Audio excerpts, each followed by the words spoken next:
What is up, everybody? Welcome back to the channel. We are live for another WrestleSense live report for AEW Revolution last night in Carolina, Greensboro, Carolina. We're going to get to the match card, a lot of the highlights and stuff like that. But first and foremost, thank you, Sting. That was something else, as a lot of people might know or might not know. He's my all-time favorite wrestler. Let's check on who's in the chat first. Of course, that's how we do it.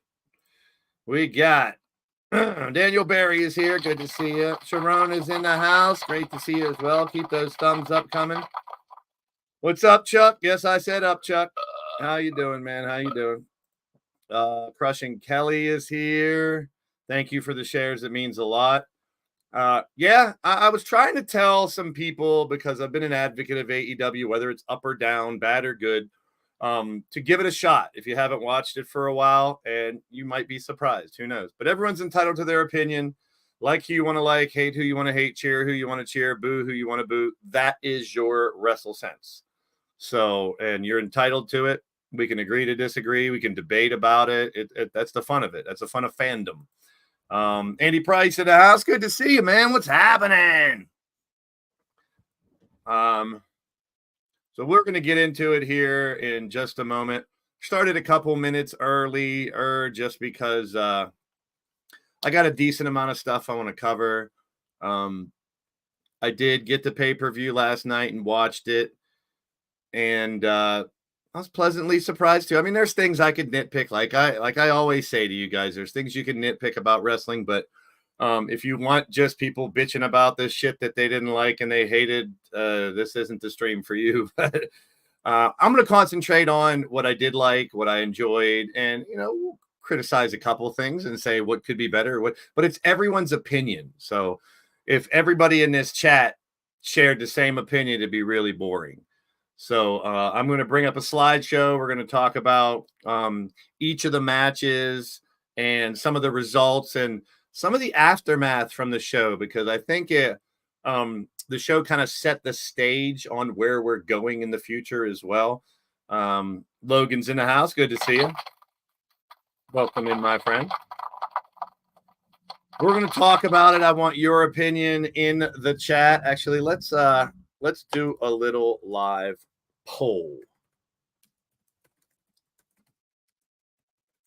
We're going to poll you guys to see what you thought about it.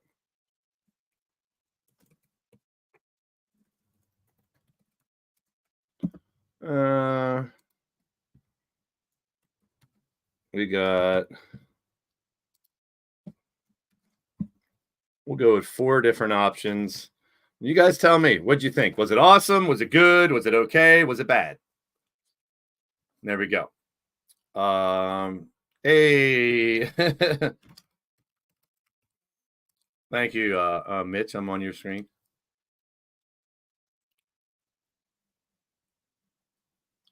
I think I'm behind on you. You're way ahead of me, Mitch. You're way ahead of me. Look, I'm on Mitch TV, I said. Hi, Mitch. So let's get down to business here. Let's talk about poll. Yeah, not that kind of poll, Mitch. Jeez. Get your mind out the gutter. But let's get down to brass tacks and talk about exactly what happened last night, how it happened. But first, we got news that dropped today. And we're going to start out with that, as this isn't just WWE show or AEW. As you see below me here, it's, you know, all the major promotions over here, some indie promotions as well in the Western Pennsylvania area. And we're just going to shoot the shit, talk to you guys about wrestling here for a little bit. So without further ado, and as always, I give a shout out Ray, CJ, Doc, the guys who helped me start the WrestleSense podcast. But I wanted to keep it alive in like a little different sense. I've done Sports Sense, which is a vertical live, which we're just talking about sports and wrestling and all kinds of stuff. But I want you guys' opinion in the chat. What did you think about Revolution as a whole? I've seen, obviously, there's going to be critics on everything, especially wrestling. But I've seen people that don't even watch AEW say that this was a really good pay-per-view, that they enjoyed it. They loved the in-ring action. They liked the results, and they really dug it. Gab is in the house. Good to see you. Wally's in the building. Great to see you, too. Keep those thumbs coming up, guys. Appreciate you. I'm just trying to keep everything updated while we go here. I am the producer as well as your host. We got 7 likes already up on the board. I mean, keep those going, and the mods can keep you tuned to what we're supposed to do or not do in the chat. Keep it going. I want you guys to keep the conversation going. If you have something to say about one of the matches or whatnot, let me know what you thought. Let's go away from AEW at first. So let's talk about something other than AEW to start us off. And that is the Hall of Fame 2024. Paul Heyman has been announced as the first inductee. Now, I don't know if he'll be the headliner or not. I wouldn't be mad at it either way. And it's going to be pretty interesting to see if they mention Brock Lesnar or not. It's pretty crazy. Carl doesn't know what AEW is. That's pretty funny. Well, are you a wrestling fan? Maybe you're not a wrestling fan. That's understandable. Welcome to the show. You're tuned into Blaze Radio. And Carl, shout out to you. Good to see you, man. Good to see you. Welcome to the show. If you really don't know what AEW is, which you probably do, it's All Elite Wrestling. And last night was a pay-per-view. We're going to go over each of the matches and the results and some of the really crazy screenshots that I found. That is going to be, I mean, there was some real spectacles, I should say. Hey, I see your channel, Carl. Good stuff, man. Dublin, are you in Ireland, bro? You do some live streams, test streams. Good stuff, Carl. Your name looks a little familiar. I don't know if if you've been in any of my streams before here, but good to see you, my friend. Glad to have you on board. Everybody give a shout out to Carl. And yeah, I mean, this is where I sit too. I mean, this is one of the you don't get AEW in Ireland. Is that what you're saying? Yeah, well, it's on the internet, and I'm pretty sure you get internet in Ireland, so you can find it. If you're a wrestling fan, I mean, you might not be. Greg John is in the house. Good to see you, Greg John. Atticus is in the building. So, Paul Heyman, I will be in Philadelphia for the Hall of Fame, not for the Hall of Fame ceremony, but for WrestleMania Night 2. I'm going to try to get a ticket for Night 1, but I know they're sold out. Maybe I'll find a scalper. They couldn't get rid of theirs. Azrael's in the building. Great to see you too, Azrael. But as we talk about the Hall of Fame, last year around this time was about the same time they started to announce who will be in the Hall of Fame. And Paul Heyman, with the ties to ECW and Philly, it makes a lot of sense. It'll be interesting to see if they keep it like WW, if they keep it ECW centric. Like if you see more ECW people there in the Hall of Fame, and we'll see. You never know. But there's been rumors of Bautista, Bray Wyatt, but I'm interested in that. And of course, as we get closer to WrestleMania, I'll be covering a lot of that as well. And we do cover some SmackDown, some Raw things, and also the PLEs over there. Sean C is in the house. What's happening? Jesse Jackhammer is here. How you doing, my friend? So Paul Heyman, definitely a worthy entrant, inductee into the Hall of Fame. It's going to be fun because they can go back and talk about all the things that he's done, the other people he's managed, some of the things you might not remember that he did. Andrew Roberts is here. What's happening, my brother? And now let's get to why we're here today. We talked about it the other day when we did the preview for this pay-per-view. AEW Dynamite getting rebranded, getting repackaged to new logo. And I mean, the other logo was pretty simple, so it makes sense to rebrand it, come up with something a little fresher. So AEW Dynamite, and we got some big Dynamites coming up here in the next few weeks. It's gonna be interesting. Victor's in the house. Good to see you. Andy Price, Chuck. Good to see everybody, man. It always is.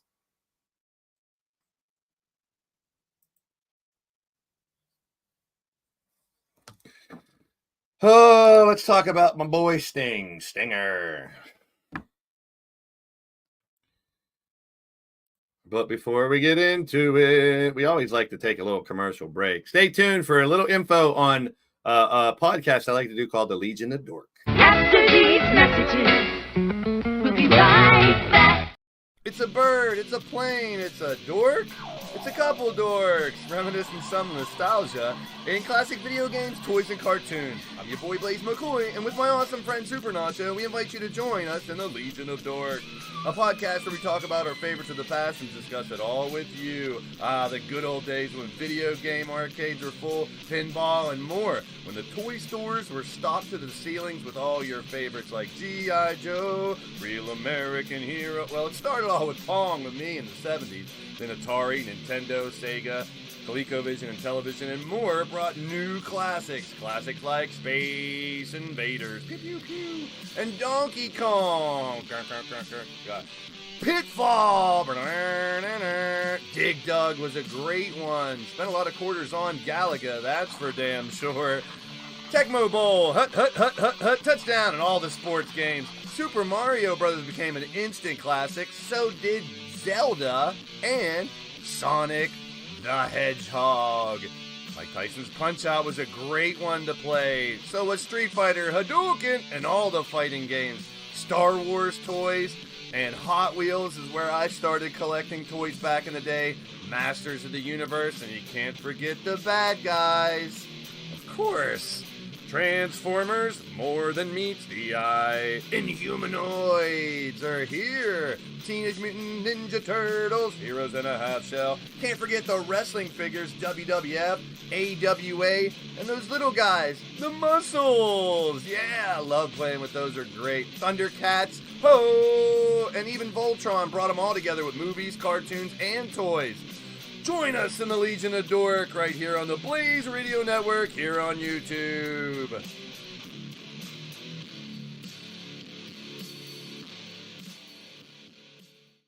right, we'll be bringing you more Legion of Dork soon, and yes, of course, the wrestling figures, and we got Wrestling Mama in the house as well. Good to see you.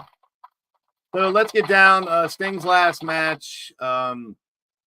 Let's just go through the match card and find out everything that's happened and what we're talking about. We started out with a pre-show. I kind of saw this being booked on Dynamite the last week because they teased it with the two trios champions, the Bang Bang Scissor Gang and Jeff Jarrett and his crew. So nothing really of importance to talk about here. It was just to include a bunch of people, and you still got that tension between Jay White and the Acclaim. So it should be interesting to see what happens there. He's been like interrupting the raps and stuff like that, but trying to keep you interested in what those two groups are doing. It's kind of weird because I'm pretty sure it's the first time ever two different 6-man teams are in the same group. It's fun. So fun match just for inclusion, but nothing really to talk about. They showed a promo of Pac. So Pac is coming back. The bastard Pac will be coming back soon, sooner than expected. They didn't even know if they were going to keep him, but it looks like Pac will be back. How about it? Another match that was added late for the ladies, and it's Statlander and Nightingale taking on Julia Hart and Sky Blue. Not much to talk about with this one, to be honest.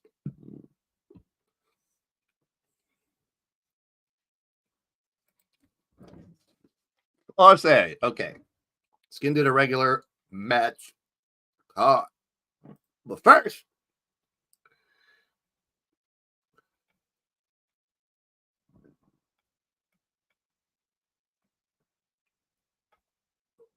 one second, having a little technical difficulties. You know, it ain't my show without technical difficulties. Give me a minute to fix something. I'll be right back.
All right, now we're back. We got things under control once again. We can get going.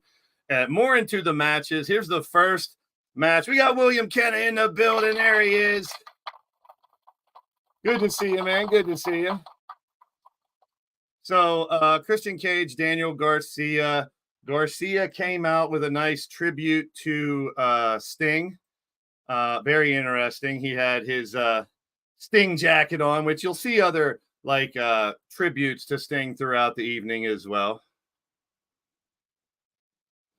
Hey, man, I haven't seen you in a while, brother Contreras. Good to see you, bro. Revolution quite not bad. Unfortunately, I didn't do like Sting last tag team match in this retirement 40 minutes. Gotcha, bro. Thank you for popping in. I appreciate you. And Keith, good to see you, my man. Keith in the house. Keep those thumbs up coming, guys. But Christian Cage ended up winning. The thing about this match I wanted to bring up is there was a couple really good false finishes. Like, I mean, it was so close to looking like Daniel Garcia was going to win. And the crowd was kind of getting behind him. Obviously, my opinion, Christian Cage is like one of the best heels in the business right now. And he continues to show it. But he found a way. He found a way to figure it out. Sure, Kelly. Sure, Kelly. Go for it. And still your TNT champ, Christian Cage. Eddie Kingston and Bryan Danielson. Now, if Kingston won, he would require Bryan Danielson to shake his hand at the end, which these guys have been kind of for a while. Kind of what you expect, a knockdown, drag-out brawl between these two. They beat the holy hell out of each other to the point where they were like challenging each other to hit each other as hard as they possibly can for the Continental Crown Championship, which is all three of those titles. It took a little while because at first, after Eddie Kingston finally got the win, Danielson did not shake his hand. Then he did. And I like to see the fact that Danielson did the yes chants again. And for this match, the crowd was hot. In my opinion, the Greensboro crowd was hot for most of the show. And it showed on TV. You could see the crowd going nuts. And I've always said that really enhances the product of a show when you have the crowd really getting into it. And Danielson did shake his hand, raised his hand in victory. And Daniel Garcia cut a nice promo afterwards. And there is a bunch of different, really, really cool stuff. Really cool stuff. But Continental Champion crown still is Eddie Kingston. Yeah, I was thinking about that too. Maybe a little cheap shot after the handshake. But Eddie Kingston, who in my opinion is one of the realest, convincing fighters that are out there. The way he cuts promos, the way he fights. I mean, a lot of people saying he even acknowledges he doesn't have the perfect body, the perfect look of a Lex Luger total package type thing. But this is a fighter. This is a guy that wants to knock your damn teeth in. And still Continental Crown champion. Holding all three belts, all iced up. I mean, he's just the epitome of a tough guy is what I think of when I think of Eddie Kingston. You got to love it. You got to love it. And if you don't, that's okay too. So this match originally was scheduled to be the Meat Madness match. However, it wasn't just Meat Madness because Miro and there was a couple guys that could not make it. Keith Lee and Miro were not healthy enough to compete. So this three-way was turned into an 8-person match for a number 1 contendership. And we didn't know who the last two guys are. They had qualifiers for them last week. And Dante Martin and from CMLL representative Magnus was in there. So you got a couple high flyers. You got a mat technician like Hook doing some crazy shit for a smaller guy. And then the big guys, Cage, Hobbs, Archer, and Wardlow. And there were meat chants. There were times when they were smacking each other in the middle of the ring, big meaty men smacking meat type of stuff. And Jericho in there as well, a legend. And Wardlow picking up the victory is now the number 1 contender. I'm interested to see what him and the United Kingdom are going to do. It looks like you got a little shiner there too. But Wardlow, number 1 contender, will take on the winner of the World Championship. We'll see later on here as a result. So big shout out to Wardlow, local guy in this area. Good for him. I know, Azrael, you told me that, but he wasn't cleared. He wasn't able to fight. Jeez. As Orange Cassidy, international champion against Roderick Strong and the Undisputed Kingdom. And you kind of knew that the Kingdom was going to try to interfere and stuff like that. And Orange Cassidy put on a great show, but he did get his shit kicked out of him for a while. We've seen Orange Cassidy overcome a lot, go from the just comedic wrestler to turning into one of the greatest champions in the past year or two. I mean, he's defended that title over 1 million times, it seems, and has done really well. So, I mean, shout out to him for what he did competing. But in the end, we have a new international champion.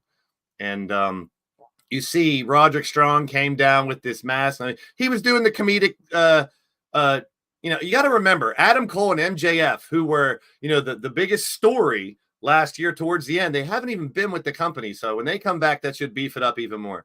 But looking a little more serious, a little more deadly in the ring, as we all know, he's a great worker. But Roderick Strong got the win. And then we had a little surprise as they were celebrating the return. They were celebrating here, and someone popped up in the back. It was Kyle O'Reilly. And yeah, I mean, it has been a few years, and he didn't. And the same kind of story with Pac and Kyle O'Reilly. From the rumors and stuff that I've heard, they didn't know if they're going to be able to bring those guys back. But Kyle O'Reilly came back. They were hyped. He gave Roddy a hug.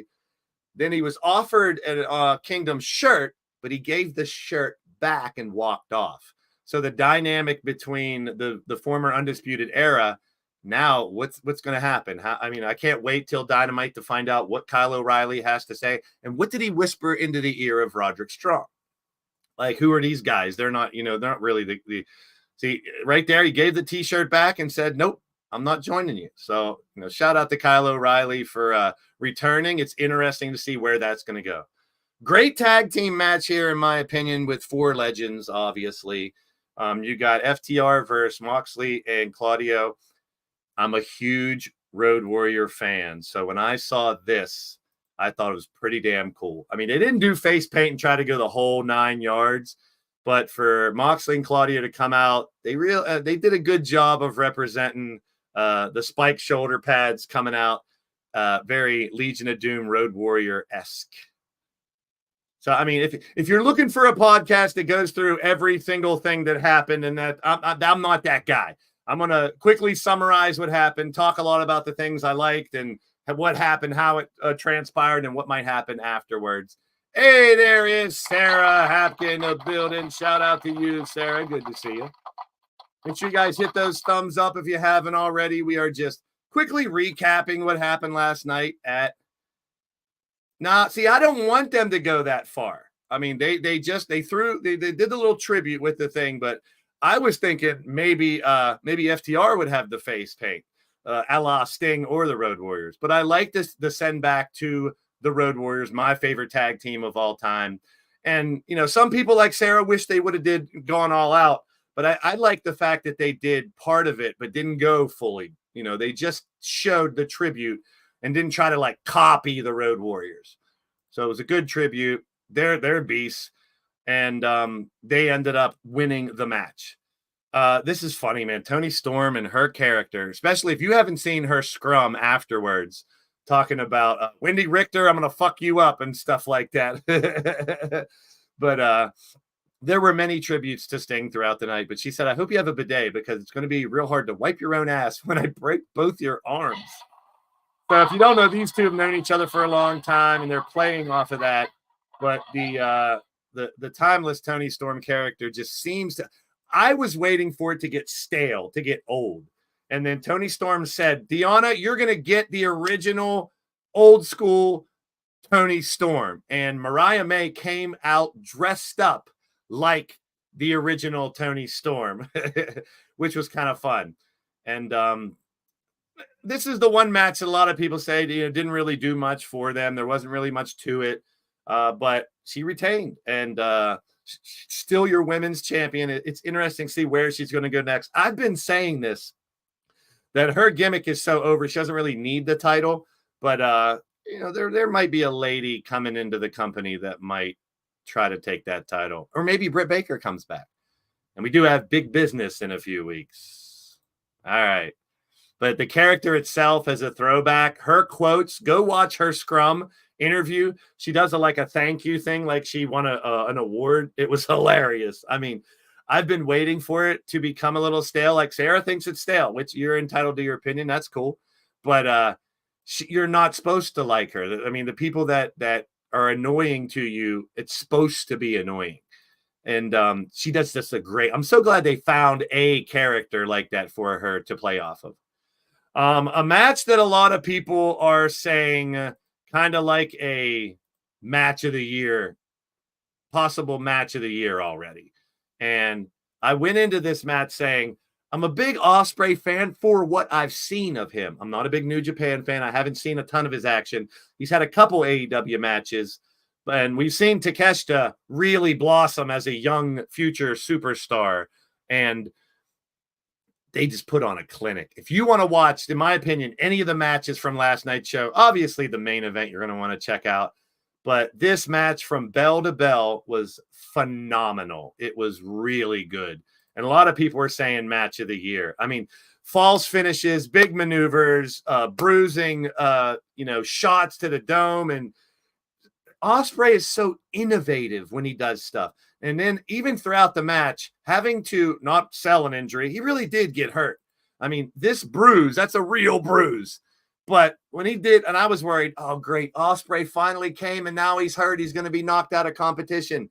But like not long after he got this, he delivered a super kick and then a couple other moves. So there's a difference, they say, in pro sports from being hurt and being injured. The dude's hurt, but he ain't injured. He should be fine. He did a great job on the post show scrum too. If you want to see injured, we'll talk about that in the main event. A lot of people hate Don Callis, and you're supposed to hate him as well. Will Ospreay with a win over Takeshita. And, Ospreay's getting a lot of cheers. I don't know what's going to happen with the Callis family. We'll see. There was some respect at the end. They did bow to each other, which was a nice little nod as well. I enjoyed that. And Kyle Fletcher came back. It was nice to see those guys reunited. And now we know they will fight each other this Wednesday. And that'll be a pretty damn good fight for Dynamite, in my opinion. Ospreay versus Fletcher. And I've been singing the praises of Fletcher since he joined the Callis family and he won the ROH TV championship as well. Let's keep it rolling. Quick little review here today. Nothing really long. At the beginning of the show, there was a report that this match was going to main event and Sting wasn't going to main event. And I thought, okay, Sting last match is not going to main event, then this match is, and Swerve's going to win the title. That's the only way it would make sense to me not to have Sting as the main event when it's all circled around his retirement. But the match was also a banger for a triple threat. A lot of good false finishes where you thought Hangman Adam Page, who is unhinged right now, was going to get the win. Swerve had a lot of opportunities to get the win as well. Hey, what's up, Camden? How you doing, man? Welcome to the show. Keep those thumbs up coming, people. We're just quickly reviewing. I wanted Swerve to win too. I think I'm kind of like a strike when the iron's hot type of guy. And he is on fire. They're cheering for him, even though he's kind of an evil type of character. He's not playing to the fans, but the song and the dancing from it's just a great entertaining spectacle what Swerve Strickland's been doing. But like I said, another great fight, one you definitely want to check out. But it was Hangman tapping out to Samoa Joe, and Strickland couldn't believe it. Like Swerve was beside himself. And Samoa Joe retained as the champion. So Samoa Joe still your world champ. Hangman Adam Page is expected to take some time off. So obviously we have a new number one contender. So, and we'll talk about the next pay-per-view in a little bit, but it will be Samoa Joe versus Wardlow. So pretty good. Sometime this year, I really hope they do give him the shine he deserves. And he does deserve to be a champ. All right. I know 17 it's all right. It's okay, Camden. So Samoa Joe, still your AEW World Champ, and I said on the preview of this that I wouldn't mind if it went any of the three ways. Hangman was a great champion in my opinion. Swerve deserves a title run, and Joe's been a great champ, man. On the mic, telling people how it is, and just a beast. So I'm glad he's getting a run because he's been around for a good while. At least he's getting that title run, and maybe he's the one that finally Wardlow gets an opportunity to overcome him. I told myself I would not get emotional whenever it came to the last match of Sting, and that's why I rushed through the other matches here tonight. I really enjoyed Cage and Garcia because I thought Garcia was going to win. Ospreay and Takeshita, a lot of people are saying match of the year candidate. Kingston and Danielson was the slobber knocker and all that good stuff. Moxley Claudio is a great fight. The 8-man match, you know, you could, if you're going to complain, that and the women's match wasn't that great, but still good matches. And speaking of that, we have 63% said the show was awesome. Couple people thought it was bad. Couple people thought it was okay. And that's kind of the feeling that I get on the internet and the airways. But Sting all the way back to Surfer Sting, Blade Runner Sting, through WCW, the TNA run, the many faces of Sting. Like, look at this. How many characters do you know that go through their career? Now, it's not just the change of face paint. I mean, Wolfpack, you had the thing with RoboCop when he came out in WCW, which a lot of people shit on, but it was different. Joker Sting, you know, so many, the fake Stings. And then when the fake Sting was actually Sting, I mean, he's my favorite of all time. Steve Borden, a legend. And for him to have this run in AEW is what I was main event Mafia and TNA and stuff. So many different faces of Sting. Look at that. I mean, it's the evolution of Sting, the icon over the years, did some amazing things. I never thought in AEW he'd be doing these high spots and all these high risk spots that he was doing. That's the one thing that kind of blew me away, that a 60 plus guys jumping off of, you know, through tables and off of balconies and stuff. But he went out how he wanted to go out, and I respect that. Another look at the different faces of Sting and how he evolved. You have Surfer, you have Crow, you have Joker, you have Main Event Mafia, you have his ridiculous WWE run, which I don't even really want to talk about because I think he didn't do any justice. I didn't think he did any justice to him. Then he started mixing it up in AEW. And let's look at his matches that he had in AEW real quick. But first, let's look at his final opponents. In WCW was Ric Flair on the last WCW show. In TNA, it was EC3. In WWE, it was the Seth Rollins match. And then the Young Bucks here tonight. So the actual match itself we'll get to. Look at this. This is how long. And I know AEW Fight Forever is not the greatest game in the world. But this is how long. Hey, Bryan, LG is in the house. This is how long, if you want to put it into a video game perspective, how long Sting has been wrestling. We got graphics like that compared to graphics at the other side, which actually looks like a photograph. And that just goes to show you the evolution of wrestling while this guy was an active competitor. And the one thing that I remind you that Jericho said the other day or last week or something, there's a lot of pro wrestlers that you can say bad things about personally or whatnot, but he's never heard, and I don't think anyone has ever said anything bad about Sting.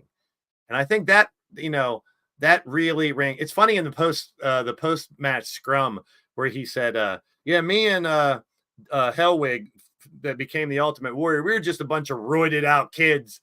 And like Tony Khan looked at him, a lot of people were like, what? He's like, yeah, I stopped taking steroids in 1990, but the other guy didn't. But that's real. Back in the day, they were a bunch of roided freaks in wrestling, man. That's how they bulked up. And a lot of them did cycles to try to do that. Now, this happened on Dynamite last week to prep us for the show. And to have Sting come down from the rafters one last time, to have what looked like Flair was going to turn on Sting one last time and didn't. I thought that was a nice way to preface the match that we got. Let's see. Keep it rocking. To the match itself, you have Darby Allin and Sting taking on the EVPs, Matthew and Nicholas Jackson. Wait a minute. Yeah, okay. Tag team, did the tag team titles need to be in this match? I say no. And from what I heard, Sting did not want to win the tag titles, but Sting was pretty much the man who determined how his last run was going to go. And Tony Khan kind of put his foot down when it came to the tag titles. He goes, nope, I want you to win them. So Sting said, sure. And he even alluded to it a little bit in the scrum that, he didn't really need to have a championship. And to me, it's kind of weird because of how it came out. Did they need the belts? No, but I wasn't upset about it. They did a decent job with all the blood that they spilled on the Young Bucks suits. They want the suit. They want you to hate the Young Bucks, man. The corporate Young Bucks, the EVPs, throwing out their business cards before the match, coming out in the robes like Okada, which I think it could be the next slide here. No, we got Flair first. So Ric Flair, and this is what I was hoping for, the nostalgia, because Sting even said, I wanted this match to be something everyone remembers. And you can shit on Flair for him trying to have his last match last year and the personal stuff or whatever, but he's a legend. He is arguably the greatest of all time on the mic, in the ring, winning world championships when there were only one world champion. Technically, there was an NWA championship and a WCW. There was other companies, but the company he was in only had one championship. So Ric Flair came down first to sit at ringside, and I was wondering, is he going to turn on Sting one more time? This was a nice surprise. Ricky the Dragon Steamboat coming out.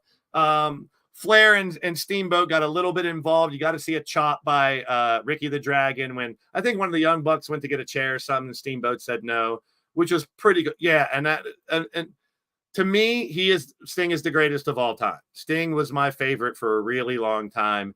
There's nothing bad you could say about him. I always wanted for him to have a run in WWE, but what he got wasn't really a run. It was just, I don't know. I wanted to see Sting versus Undertaker. I'm sure a lot of people wanted to see Sting versus Undertaker, but we didn't get it. And, it's just something you got to live with. And that's the way it is. I mean, his injury probably kept him back from it. What can you do? But this was great. From left to right, Magnum TA, Nikita Koloff, who I also loved, and Scotty Riggs. There's some WCW NWA throwbacks right there. And that's also what I was I knew you were going to see a lot of Sting kids masks in the crowd and stuff like that. I knew that would be a thing big time. But to see these three at ringside, that was pretty damn cool. Yeah, I mean, we'll get to that here in a second there, Andy. Another one that I don't know if they showed him on TV or not. I might have missed it. But Lex Luger, look at the smile on Luger's face watching the match. I mean, Luger definitely nothing like he used to be, but he was one of my favorites too. The smile on Luger's face, just tells a really good story there. And it's good that he was there as well. So here's the robes.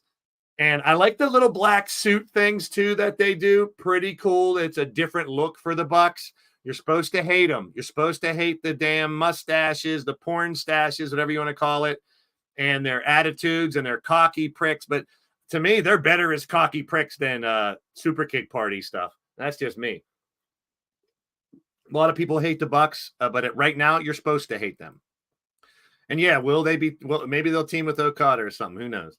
Now this, whenever the first guy came out on your right, I thought they were going to do just stunt doubles of like every version of Sting. Then the second one came out, and then Sting came out. And I'll be honest, I didn't say right off the bat that it was their kids. I did not know if it was their kids or not. I really didn't. I had to think about it. I wasn't sure if it was their kids, his kids, or... But once they made the announcement that, that's his kids. And I was like, well, that's pretty damn awesome.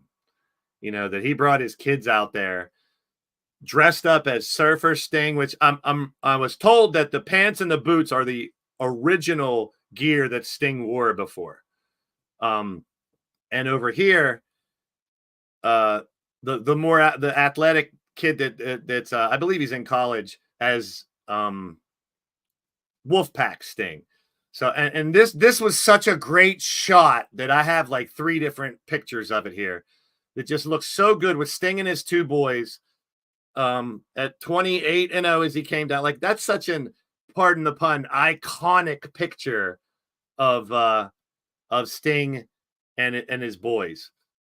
I don't think this is the exception to the rule of when you go out, you sell and you put over the young talent. And I can guarantee you, I can't guarantee you, but I'm pretty sure that, the Young Bucks do the Young Bucks need put over? No. Plus it was a tornado match, so anything goes. So yes, normally when a wrestler goes out, when a wrestler ends his career, he loses. And I was totally prepared for Sting to lose. His daughter, Caitlin, also pro wrestler. I'm interested to see if either one of these guys will follow in his footsteps and be wrestler. I mean, they got a hell of a pop. I mean, like I said, I'll admit it. I thought they were just going to do a tribute to all the different Stings. I didn't know that was his kids until they got in the ring and started doing moves. They started doing these Stinger splashes and stuff. And when they did that, I started to think, I really hope, Bryan, it don't matter, bro. It don't matter what my camera's like. All right? Just look at the screen and look at the video we're talking about. Thank you. Anyhow, I was worried that the kids would be in the match too long. It wasn't the case. They helped set up the rest of the show and everything, but I was hoping that his sons weren't involved in the entire match, because then it's a 4-on-2, which, like I said, it is no rules, so they can do whatever they want. So let's get into the nitty gritty of some of the pictures that went down. They brought out these. I know, but it says Bryan Danielson, so I'm gonna call you Bryan. So anyhow, you got this pane of glass that he pulls out from under there. Now I know they got trick glass, but was it trick glass? Was it real glass? It doesn't matter. Cry me a river. And there's all kinds of memes and jokes about the Jack Perry Cry Me a River stuff and everything. They pulled out like 3 panes of glass.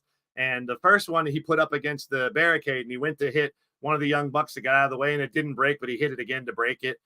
But that's not the biggest one. That's not the biggest spot. This was the one. So warning, if you don't like blood for the next couple pictures, because Darby Allin climbed on the top of a really big ladder and was going to dive swanton down on one of the Bucks. The other Buck pulled him out of the way, and Darby Allin took one hell of a bump through the glass. This is the first shot. Like, as soon as he went through, you can already see all these. I mean, you've seen fake blood in wrestling, and sometimes you can tell when it's either fake blood or they bladed. You can see all these little cuts on his arms and his back here, but it got worse. You started to see even more welts and blood start to pour out. And then you got the worst of the pictures right here. It's just started to seep and pour out. And it was a little queasy. I mean, the spot is all over the internet. And some people were saying, shame on you, Darby, from taking the spotlight away from Sting in his final match. This is what Darby Allin does. I'm sure Sting was like, what big spot are you going to do, Darby, for the match? And it took Darby out of the match for a lot of it, where Sting had to fend for himself. And yes, the Sting no-selling moves has been a thing for a long time. He no-sold a super kick and fought back with a double clothesline. He no-sold going through a fucking table and shit like that. You know, if you're going to go out with some crazy shit, and Sting did just that. Darby's going to climb Mount Everest not too long from now. He said he didn't die. He's still alive. You want to remind everyone he's still alive. He said he might die, but he didn't. He said he's going to the hospital, but he was in the scrum talking about it. They bandaged him up and had him go back out there. But this is a crazy amount of blood. And if you've ever been cut by glass, it lingers, and blood goes inside of glass gets in your skin and stuff. It's horrible. I've been cut by blood. I still have a big scar on a finger from it. Yeah, there's nobody like Sting. But this guy, I said it last night when I was doing my vertical stream, just hanging out with you guys. Everybody have a skateboard buddy that always liked to get hurt. He'd fall down, he'd get right back up. That's him. He's a daredevil. Darby, for the people that criticize him and say, you're going to die, you're going to get injured, your career's not going to last till you're 30. He's doing what he does best, what he enjoys doing. And that's those crazy spots. That's those insane bumps. And I respect him for it. I like the fact that he did something insane, because It's a viral move that people are talking about now. But he made it through it. Then there was a point where they were going to beat up Sting with the belt, and Flair came in and covered him up. So Flair got involved, Ricky Steamboat got involved, which was cool. And the kids, like I said, his two boys got out of the way, which I was glad to see. I didn't want them to be at the end. But Sting finding a way. And there was a couple times, like at the end of this match, I turned into, when Flair got hit by the belt, this is a great shot. This is a picture by Sean Ross Sapp, actually. He said it's the best picture he's ever taken. But look at Flair, still selling like crazy. You got to love it. But Sting overcame, and with the Scorpion Deathlock, got the win, which was a surprise to me. There was a couple times I got off of my seat. I was out of my seat, freaking out, because number one, like I said, I was pretty sure the Bucks were going to win and take the belts, and then they could do the celebration for Sting afterwards. You know what I mean? But they got the win. The kids came back out. The confetti flew, and yeah, they cut him off right where he was about to do a speech. But then again, the viral video on YouTube and everything of him finishing, he didn't really say much to his speech after that anyway. He said a lot more in the scrum, if you want to find out. But a great moment for a great legend, an icon, if you will, Sting, my favorite of all time. They're still the tag champs, however, now, and it was said in the post-match scrum. Yes, thank you. I wish he would have got that piece of confetti off his head. I was like, get that confetti. My OCD was kicking in. I was like, get that. It looks like a bandage. So I was like, get that confetti off his head. I was like, Darby, help him out. Get that confetti off his head, for goodness sakes, or something. But he got his time to speak. He got his time to thank the fans. One of the best in the business, personally and in the ring. And very rarely do you hear that. He did tease coming back to maybe work for the company in the scrum in some capacity, but I wouldn't rush it. This is a 60-some-year-old dude, man, that's been putting his body through hell. Granted, they did protect him in a lot of tag matches and 6-man matches and stuff like that, but he was also the one doing those balcony spots and table spots and stuff. But it was sad to see him go. I said I wouldn't get emotional, but it was almost impossible. But it was like, happy too, because we got to see him go out on his own terms. It wasn't the thing in WWE would have been the last we saw of him, man. I said last night too, the Undertaker AJ Styles cinematic match would have been cool if it was Sting and AJ Styles. Maybe it was planned for him at first. I don't know. This is what I was talking about earlier. This is every match, and you see there's not a lot of singles matches. He's in tag matches all the time. Look, I don't even think there are any singles matches. Did he ever have a singles match? No. So he was always kind of protected by the numbers. That's, and that's something. Plus, how many people that were in AEW that were younger that are so happy? Look at the names that are on this list that got to work in the ring with an icon, a legend like Sting.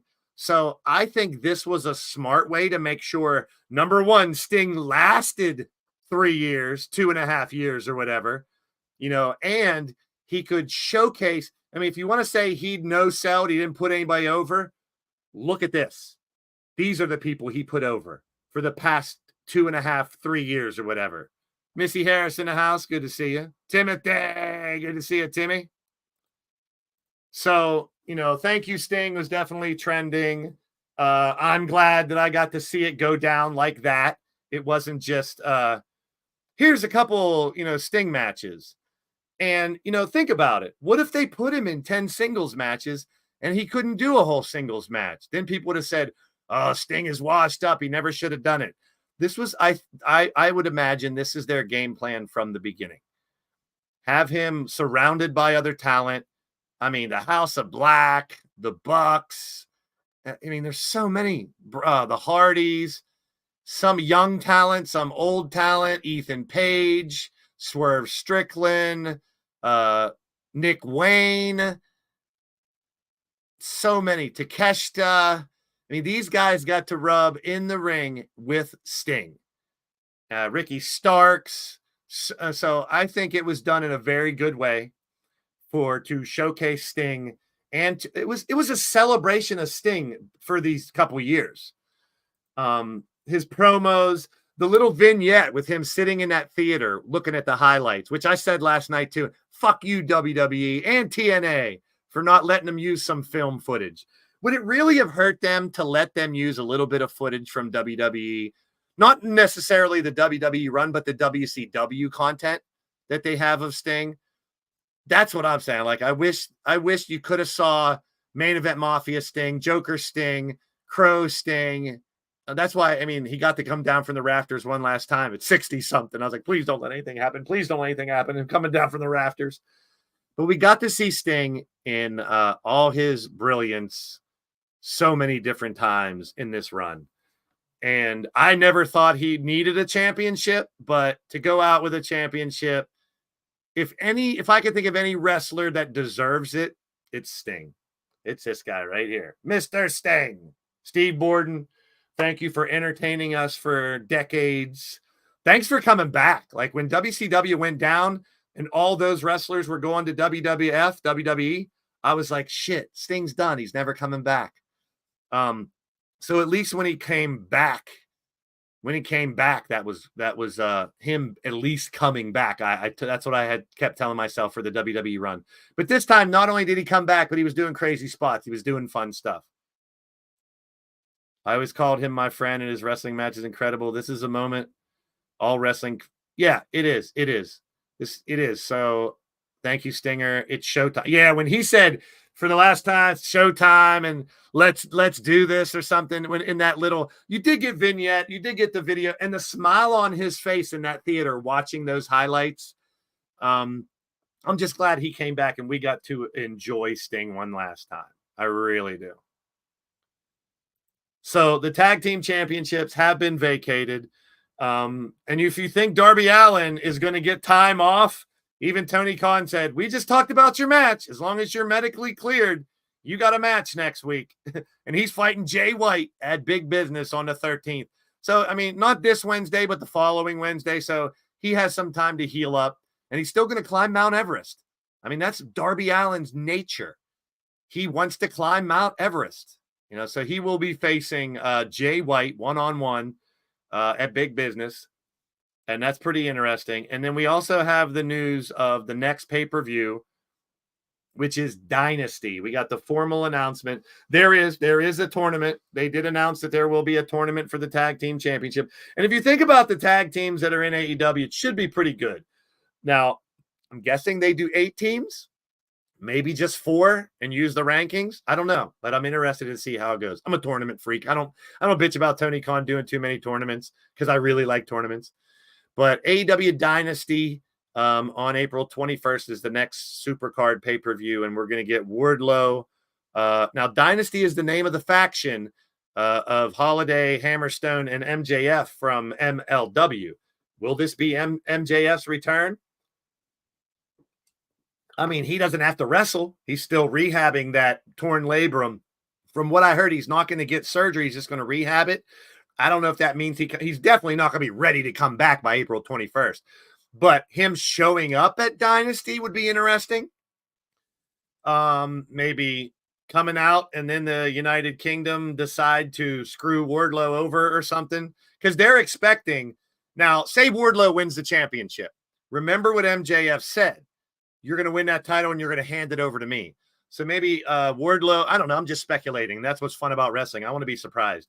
Maybe Wardlow wins the world title, and here comes MJF out in a cast or whatever, a sling, and he expects Wardlow to hand over the title, and Wardlow says no, and the next thing you know, the Kingdom is Undisputed Kingdom. I'm sorry, not United Kingdom, Undisputed Kingdom, and I'm confusing it with another one. The Undisputed Kingdom end up beating the hell out of the new champ Wardlow and kick him out of the group. It could go a lot of ways. Plus, we're more than likely getting Mercedes Moné at the Big Business. So she should be in a match here. Maybe her first match will be at this pay-per-view. I would be surprised if she doesn't fight until that. Oh, that's right. MJF. My bad. So, yeah, Adam Cole. I mean, but you could still work MJF into that storyline somewhere. Thanks for correcting me, Gav. You're right. It was Adam Cole. Could Adam Cole come out or MJF or both I mean, just because he's still on the shelf doesn't mean the MJF can't make an appearance. Yeah, I misspoke on that. Thank you, Gav. I appreciate that. Thank you. Shout out to you. Yeah, it was Adam Cole. Until he became the champion, he'll give it to me. Yeah. So I was thinking Adam Cole and I said MJF because I was thinking that's how MJF could possibly come up. I got confused. I'm not perfect. But to see Adam Cole and MJF possibly arrive at this show, and now you got Pac that's coming back, Kyle O'Reilly and Roderick Strong could be fighting at this pay-per-view. There's a lot of things that might happen. Maybe the dissension between the two trios titles falls apart and those two teams have to fight each other. I think this revolution could be parting the TNA pay-per-view, could be a turning point for AEW. The production value hasn't been that great. Ticket sales haven't been that great. A lot of people complain about the storylines and stuff, which when you have MJF and Adam Cole, the main story for months, almost a whole year last year, and they're both gone, that kind of throws a monkey wrench into stuff. Luckily, you got people like Samoa Joe to step up, Jericho to step up, and they still have a lot of young talent. A lot of young talent. So I'm hoping they can get to use the young talent more, and 2024 can be a great year for AEW. Will never be as big as WWE. It'll never be a spectacle like WWE. They're never going to have their own WrestleMania. But at the same time, it gives jobs to someone else. It gives you a different perspective on wrestling. I think the in-ring product, the fighting is a little better. But there's going to be, I don't like to even say botches, because when you make mistakes in a wrestling ring, to me, it makes it seem more like a fight. He's injured, Wally. He's got a torn labrum. And from what I heard, like I said, he's not going to have surgery. He's just going to rehab it. So we'll see how that goes. But Dynasty is coming up next. And it's wild, man. He's gone. He's done. He's not fighting anymore. Sting is out of here. And I look back and the way I look at it right now is I'm glad that we got this last run from Sting.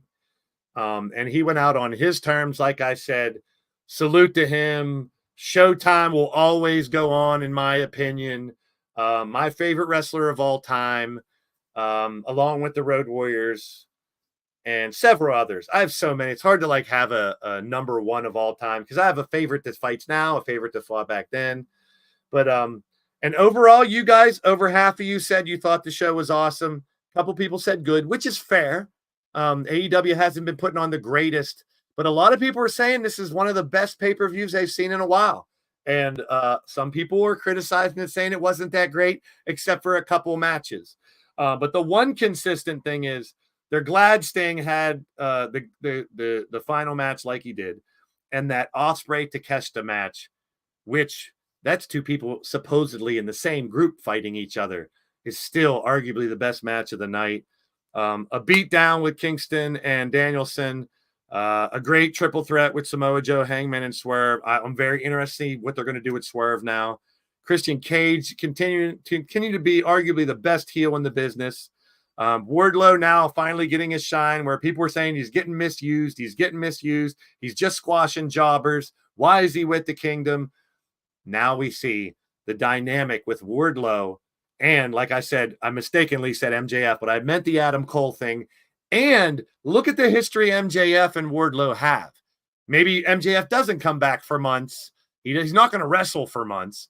But the MJF Wardlow story goes back even further than the Adam Cole. So, I mean, it's crazy to think that Sting's career's over, but can you really be upset about it? I mean, he had arguably one of the best careers for decades in professional wrestling. And like I said, thank you, Sting. I appreciate everything he did for the business. And thank you, Tony Khan, for bringing Sting back and letting Sting go out the way he wanted to. A lot of people wanted him to fight Darby. I thought he was going to fight Darby or something at first too, but this made a lot more sense. The Bucks are the bad guys. You're supposed to hate them. You knew they would make it fun for a match with some of the spots the Bucks did too. The crazy spot with Darby, even Sting went through glass and tables and stuff. I mean, it's insane. So thank you, Sting. And stay tuned. I'm going to get a little rest here. In 5 hours, I'll be live with WWE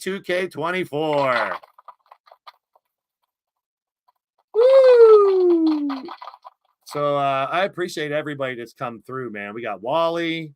Always good to see you, brother Contreras. I like seeing names that popping back in. Timothy in the building, Missy Harris, Crushing Kelly, Atticus and Azriel, Camden, everybody in the house, man. I appreciate everybody coming through.